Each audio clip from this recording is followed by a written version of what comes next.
আসসালামু আলাইকুম। কেমন আছেন সবাই? আমি তো ভালো আছি। আজকে আমার বেস্ট ফ্রেন্ডের বোনের বার্থডে। ওকে আমি সবসময় লিটল সিস্টার বলি।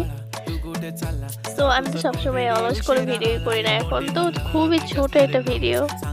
মানে আমি তো ভিডিও করে এখন বাদ দিয়ে দিছি। যাই হোক এই যে আমি আসছি। আজকে আমি আর আমার বেস্ট ফ্রেন্ড ম্যাচিং করে আউটফিট পরছি। কেমন লাগতেছে আমাদের দুজনকে অবশ্যই কমেন্টে জানাবেন। যদিও ভিডিও লাস্টে আমাদের দুজনের ছবি দিয়ে দিব। অ্যান্ড এটা হচ্ছে স্টেজ। আর বার্থডে কালে ওখানে সবাই ছবি তুলতেছে অ্যান্ড আমরা চাইছিলাম লাস্টে অনেক মজা করতে বাট পাইনি সবাই ওভাবে। ওই যে আমাদের লিটল সিস্টার অ্যান্ড ওর কেকটা অনেক বেশি মজা ছিল। আমি খাওয়ার পরে প্রথমে মানে একটু খাই পর মনে হচ্ছে মজা হবে না বাট মজা ছিল। আর ওই যে আমাদের লিটল সিস্টার ওকে কেমন লাগতেছে সবাই কমেন্টে বলবে না।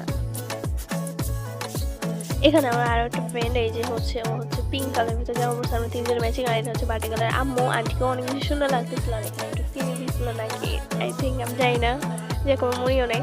আর এটা হচ্ছে আমার চুড়ি আমাকে সবাই বলবেন আমার চুড়িগুলো কেমন অবশ্যই আমি চুড়ি পরতে অনেক বেশি পছন্দ করি। এই যে ব্লগার ছিল এই যে আমার পাশে একজন ব্লগার সবসময় ব্লগ করে। দেখ ওই যে ওই পাশে আমার একটা ফ্রেন্ড খেতে বসছে এদিকে এই যে আমি মানে কি বলবো খাবারটা মোটামুটি আলহামদুলিল্লাহ ভালোই ছিল। আর রেস্টুরেন্ট এই বার্থডে তো এই যে আমি বার্থডে গার্লকে গিফট দেওয়ার বলি ওইদিকে তাকাও। যাই হোক আমাকে আর বার্থডে গার্লকে কেমন লাগতেছে অবশ্যই সবাই কমেন্টে জানাবেন এবং ওর জন্য সবাই দোয়া করবেন। সবাই ভালো থাকবেন সুস্থ থাকবেন। আল্লাহ হাফেজ।